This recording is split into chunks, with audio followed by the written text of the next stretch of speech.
हम बात कर रहे थे सामाजिक विचारकों। सामाजिक विचारकों में हमने सर्वप्रथम बात की थी इमानुएल दुर्खीम की, जिसमें आपने देखा कि समाजशास्त्र के जन्मदाता अगस्ट काम्ट ने समाजशास्त्र को जन्म दिया और वो समाजशास्त्र के पिता कहलाए, फादर ऑफ सोशियोलॉजी। लेकिन उसको आगे बढ़ाने का श्रेय दुर्खीम को जाता है।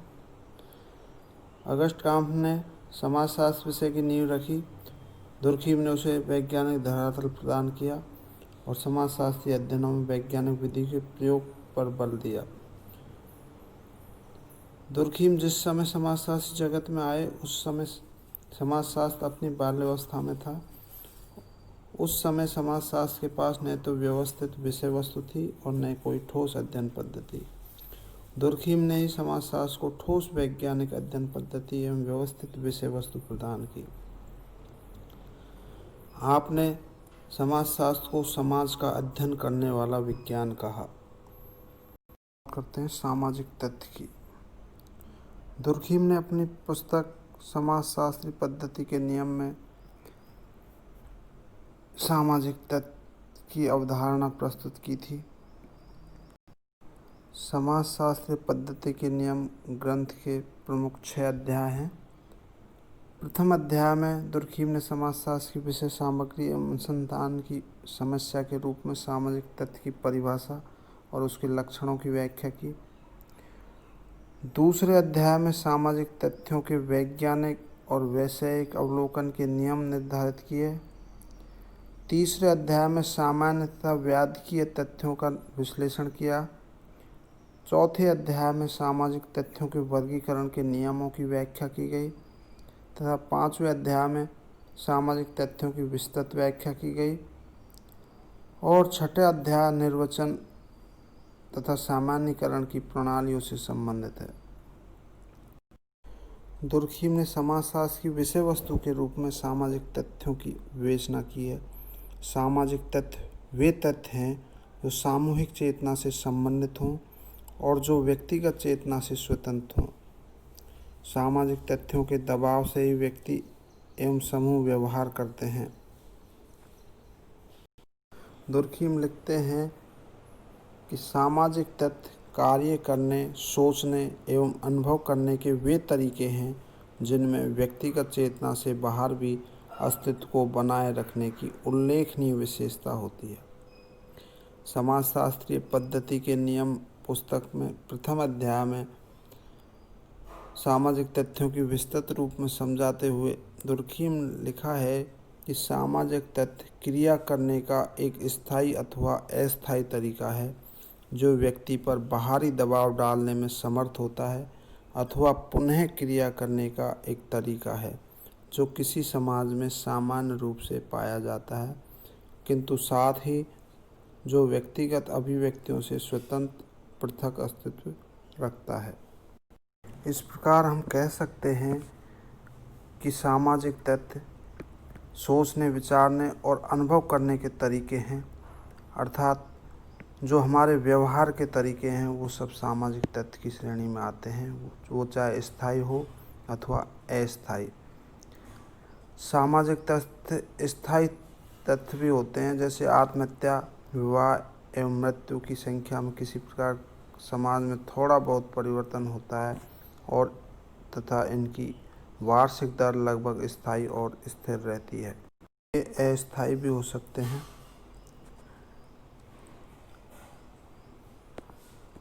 हम रोज़मर्रा के कार्यों में जो करते हैं, जैसे रहन सहन, खान पान, जीवन व्यतीत करने के तरीके, मकान बनाने के तरीके, ये विभिन्न प्रकार के तरीके भी सब सामाजिक तथ्य की श्रेणी में आते हैं। इनमें चाहे धीरे धीरे परिवर्तन होता रहता है। इसके अलावा समूह में प्रचलित विश्वास, प्रथाएं, रीति रिवाज, आदर्श, नैतिक मान्यताएं, कार्य करने के तरीके भी सामाजिक तथ्य हैं, क्योंकि इनमें भी परिवर्तन बहुत कम आते हैं और ये किसी व्यक्ति विशेष की नहीं वरन संपूर्ण समूह की संपत्ति माने जाते हैं। सामाजिक तथ्य सार्वभौमिक होते हैं, उनका प्रचलन सारे समूह और समाज में पाया जाता है। सभी उन्हें एक ही अर्थ में समझते हैं और पालन करते हैं। सामाजिक तथ्यों में केवल उन्हीं तरीकों को सम्मिलित किया जाता है जो संपूर्ण समाज में सामान्य रूप से पाए जाते हैं। दुर्खीम कहते हैं कि सामाजिक तथ्य को वस्तुओं के समान समझना चाहिए। दुर्खीम ने वस्तु शब्द के 4 अलग अलग अर्थ बताए हैं। पहला, सामाजिक तथ्य एक ऐसी वस्तु है जिसमें कुछ विशेष गुण होते हैं जिन्हें बाह्य रूप से देखा जा सकता है। दूसरा, सामाजिक तथ्य ऐसी वस्तु है जिसे केवल अनुभव के द्वारा ही जाना जा सकता है।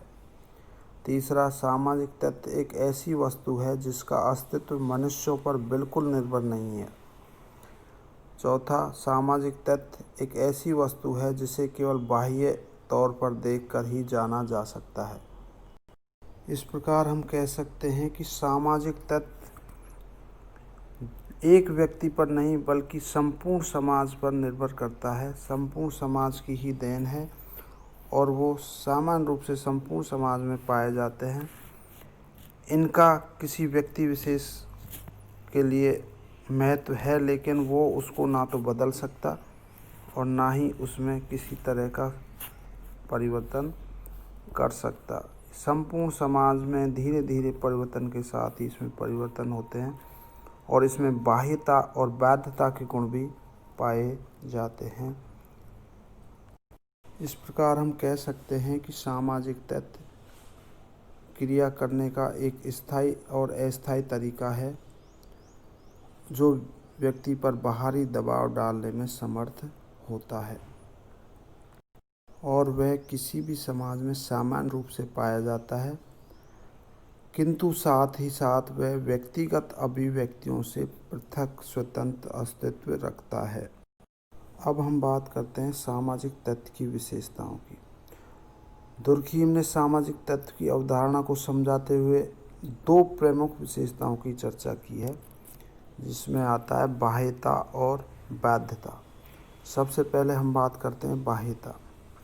सामाजिक तथ्य की पहली विशेषता उसकी बाह्यता है। बाह्यता का अर्थ यह है कि सामाजिक घटनाओं या तथ्यों का निर्माण तो समाज के सदस्यों द्वारा ही होता है, किंतु एक बार सामाजिक तथ्य विकसित हो जाने के बाद फिर व्यक्ति विशेष का महत्व नहीं रहता और वह इस अर्थ में एक स्वतंत्र वास्तविकता के रूप में अनुभव किया जाता है। जैसे धार्मिक विचार और विश्वास, प्रथाएं, नियम, नैतिकता आदि सामूहिक चेतना की ही उपज होते हैं, अर्थात समूह द्वारा ही निर्मित किए जाते हैं, लेकिन व्यक्ति की शक्ति और अधिकार से परे होते हैं। इसलिए ही इन्हें सामाजिक तथ्यों की श्रेणी में गिना जाता है। सामाजिक तथ्य की बाह्यता को दुर्खीम 2 भागों में बांटकर समझना चाहते हैं। पहला है व्यक्तिगत चेतना, दूसरा आता है सामूहिक चेतना। व्यक्तिगत चेतना का मूल आधार संवेदनाएं हैं। संवेदनाएं विभिन्न स्नायु कोषों की अंतर्क्रिया का ही प्रतिफल है। दुर्खीम का मत है कि सम्मिश्रण एवं संयोग से तत्वों की संरचना में परिवर्तन आता है। दूसरा है सामूहिक चेतना। व्यक्ति के विचार दुर्खीम के अनुसार वैयक्तिक चेतना है। जब व्यक्ति भाषा के द्वारा व्यक्तिगत चेतना को दूसरे लोगों तक पहुंचाता है, दूसरों के वैयक्तिक विचारों को सुनता है, वह उस तरह एक दूसरे के विचारों का प्रसार व सहयोग एक नई चेतना को जन्म देता है, जिसे दुर्खीम सामूहिक चेतना कहते हैं। यह सामूहिक चेतना व्यक्तिगत चेतना से बाहर होती है। इस तरह व्यक्तिगत चेतना से सामूहिक चेतना का निर्माण होता है, जो व्यक्तिगत तथ्यों से पृथक अलग अलग अस्तित्व रखता है, अर्थात विभिन्न अलग अलग व्यक्तियों के विचारों को मिलाकर एक सामूहिक चेतना का निर्माण किया जाता है, अर्थात व्यक्तिगत चेतनाओं को एक समूह रूप में सम्मिलित कर सामूहिक चेतना का निर्माण होता है। इस प्रकार हम कह सकते हैं कि सामूहिक चेतनाओं का निर्माण व्यक्तिगत विचारों आदि के द्वारा होता है, लेकिन उसका व्यक्ति का किसी प्रकार का उन पर अधिकार नहीं होता और व्यक्ति विशेष के विचारों या क्रिया का प्रभाव उन पर नहीं पड़ता, क्योंकि इनका अस्तित्व व्यक्ति से स्वतंत्र होता है। विभिन्न व्यक्तियों की अंतःक्रिया के कारण सामूहिक चेतना एवं सामूहिक विचारों का जन्म होता है, फिर भी उनका अस्तित्व व्यक्ति विशेष की चेतना से बाहर और पृथक होता है। अब हम बात करते हैं दूसरी विशेषता वैधता की। सामाजिक तथ्य की दूसरी विशेषता उसकी वैधता है। सामाजिक तथ्य व्यक्ति से बाहर होते हैं। जब व्यक्ति समाज के बनाए गए नियमों के विरुद्ध आचरण करने की सोचता है, तब उसे यह अनुभव होता है कि कोई सामाजिक तथ्य जैसे मूल्य, परंपराएं, सामाजिक नियम, प्रथाएं आदि उसके बाहर मौजूद हैं और उसे वे विपरीत आचरण करने से रोक रहे हैं। इसी को दुर्खिम सामाजिक तथ्य की वैधता कहते हैं। दुर्खिम कहते हैं कि व्यक्ति सामाजिक तथ्यों का पालन करने के लिए न चाहते हुए भी मजबूर होता है। सामाजिक तथ्यों का पालन व्यक्ति के लिए वैधता मूलक होता है, क्योंकि इनकी उत्पत्ति व्यक्तिगत चेतना से नहीं होती, वरन ये सामूहिक चेतना के परिणाम होते हैं, अतः व्यक्ति के लिए दबावकारी होते हैं। व्यक्ति के से बाहर की वस्तु होने के कारण ही ये व्यक्ति पर एक विशिष्ट प्रकार का व्यवहार करने के लिए दबाव डालते हैं। सामाजिक तथ्यों के पीछे समाज एवं समूह की शक्ति होती है। इस शक्ति के प्रभाव एवं दबाव के कारण ही व्यक्ति उसी प्रकार का आचरण करता है जैसा समाज चाहता है, समाज निर्देश देता है।